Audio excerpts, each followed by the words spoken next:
É isso que eu ia te perguntar, porque existem outras, né, criptomoedas. Existem Por que outras. você escolheu a Bitcoin? Na verdade, porque é a única que eu confio plenamente.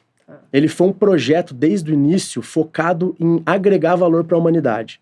Não é um projeto pessoal. Na verdade, o Satoshi Nakamoto, que não se sabe se foi um ou várias, ou um grupo de pessoas, ele simplesmente abriu a ideia dele para a internet, foi debatida em fóruns, aprimorada, e quando lançada não pertence a ele, pertence à humanidade. Então é a única que não tem CEO, CNPJ, é a única que... Porque assim, ó, a Ethereum, que é a segunda maior, o Vitalik é o dono, então ele coordena a empresa. Se ele sofre uma pressão política da União Europeia, ele vai ceder às regras. Agora o Bitcoin não tem quem acessar. E essa é a beleza do Bitcoin, não é para ter receio. Foi pensado justamente para isso, senão essa pessoa seria perseguida. Né? Então ele foi lançado e simplesmente hoje a gente vive toda essa evolução entre a comunidade, né? O que é o halving? O halving é esse efeito que eu citei anteriormente, que a cada 4 anos diminui pela metade a emissão, o número de bitcoins emitidos por bloco. Ah, tá, entendi. Então, quando valia centavos e ninguém queria nada, eles pagavam 50 bitcoins por bloco para você conseguir minerar, para quem estava minerando. Depois de 4 anos caiu para 25, 12,5, 6,25, hoje a gente está em 3,12. Então, ano passado eram produzidos 900 bitcoins por dia, hoje 450. E teve uma época que só a demanda da PayPal, a demanda dos ETFs americanos, hoje o Bitcoin veio para o mainstream. Você não precisa mais comprar Bitcoin na corretora e armazenar na carteira. Você pode comprar através do seu banco via ETF. Então, assim, para quem tem receio de fazer autocustódia, você pode comprar como um investimento em ETF, um fundo de investimento. Entendi. Qual que é a diferença? Você está dentro do sistema. Se o governo quiser tomar, ele toma. Mais fácil do que se você tiver as camadas de proteção e fazer autocustódia. Então eu sempre incentivo a autocustódia e essa responsabilidade, porque senão a pessoa fica à mercê do mesmo sistema que ela está tentando sair. Você se expõe à valorização, mas você não detém a propriedade plena. E essa autocustódia seria o quê? Aquele pendrive que eu te falei. Tá. A Trezor, Hard Wallet, Cold Wallet. Todas aquelas chaves e tudo mais. E os níveis de segurança são fantásticos. Que além, você tem 24 palavras que você armazena para recuperação dos fundos, caso você perca o pendrive. Você tem uma senha de 8 dígitos e agora você tem mais uma camada de proteção que é a Passphrase. Então eu posso, dentro do mesmo pendrive, por exemplo, eu tenho 2 filhos. Eu tenho um só, mas estou citando um exemplo. Eu tenho 2 filhos. Eu quero deixar como herança para ele os bitcoins que eu tenho. Dentro do mesmo pendrive, eu deixo 12 palavras com cada um.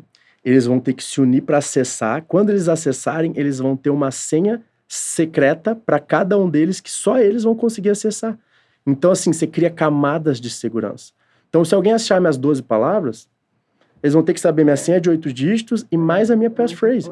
Então, assim, você consegue criar uma frase mesmo de secreta.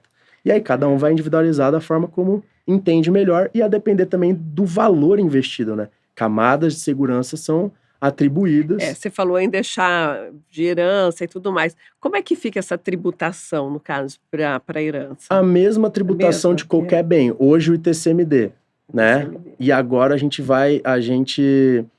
com a reforma tributária, eles estão querendo unificar o ITCMD, o ISS, o IPTU. Então, o que a gente pagava 8%, isso aí basicamente vai subir agora para 27%. Até por isso, já fazendo um gancho no nosso tópico da holding, o quanto antes você se mobilizar para fazer a holding patrimonial e familiar, melhor, para aproveitar essa tributação e também já para criar uma estrutura de proteção sem a incidência de um tributo que vai subir basicamente 20% para o mesmo fato jurídico. É verdade. E, bom, os tributos que recaem, então, sobre o Bitcoin é o que você já falou aqui, né? Porque os mesmos, isso, basicamente vai depender do fato gerador do tributo, entende? Se é renda, imposto de renda, se é ganho de capital, se é causa-mortes ou doação, ITCMD. Basicamente são os mesmos tributos que a gente já tem no ordenamento jurídico. A diferença é o fato gerador mesmo. E você tem alguma estratégia tributária? Tenho. Principalmente a gente tem essa dos 35 mil por mês, né? Então a gente consegue fazer uma estratégia que se o cliente não precisar vender tudo de uma vez, ele não recolhe imposto.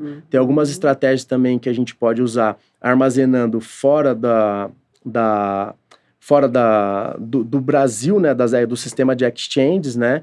E aí, dependendo da forma como ele for usar esse recurso, a gente vai avaliar a necessidade de liquidar, ou tem estratégia também para que a gente pode deixar os bitcoins em garantias e fazer um empréstimo, deixando eles em garantias, que aí você não vendeu, então não incide ganho de capital.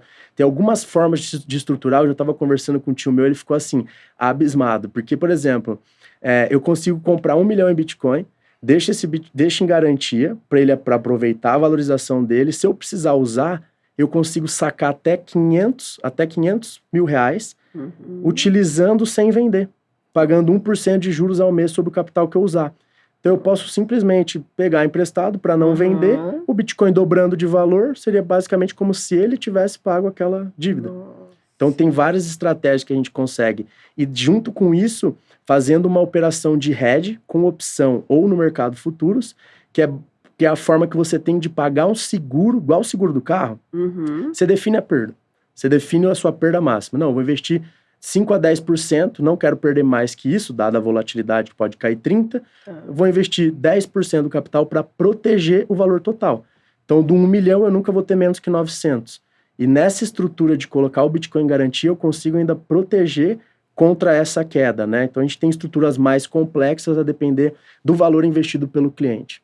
Então, você acredita aí que o Bitcoin é a moeda do futuro e é considerado assim, vai ser a moeda global? Ela já é a moeda do presente, né? Não é nem do futuro. Ela está passando pelos testes necessários, né? Só que o que acontece? Começou sendo uma moeda do indivíduo. Depois ela evoluiu sendo de instituições. E agora ela está passando a ser moeda de governos. O El Salvador já institucionalizou o Bitcoin como moeda corrente. É mesmo. Isso, exatamente. Eles têm uma reserva em Bitcoin, eles incentivam a educação. Por quê? Principalmente na pandemia, eles foram muito afetados porque a moeda deles era o dólar. E quando os Estados Unidos imprimiu basicamente 25% dos dólares em circulação, El Salvador não foi beneficiado com essa impressão. Mas ele pagou a conta, porque todo mundo que tem dólar paga a conta, assim como no real. Então, hoje, inclusive, o Trump, ele tá vindo pró-Bitcoin, pró-autocustódia, né? Porque é o que quem defende a liberdade de indivíduo defende a autocustódia. E, principalmente, ele tem uma estratégia, inclusive já foi protocolada por uma senadora, que é o quê? De comprar 1 milhão das 21 milhões de unidades que vão existir, porque é a única forma que os Estados Unidos vão ter de pagar a dívida trilionária, que é mais que 100% do PIB. Então, eles estão usando... Então, olha a transformação que está ocorrendo na sociedade. Um governo falando em adquirir publicamente Bitcoin, entende? Então, assim, já é do presente. A diferença, tem uma frase que a gente usa no mercado, que é o seguinte: cada um compra Bitcoin pelo preço que merece. Por quê? Se você continuar com medo de se informar e de buscar conhecimento, de encarar o que pode salvar as gerações futuras, você vai pagar o preço.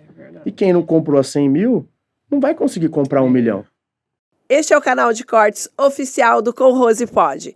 Clica no link aqui embaixo, veja esse episódio completo e se inscreva para não perder nenhum outro episódio, tá bom?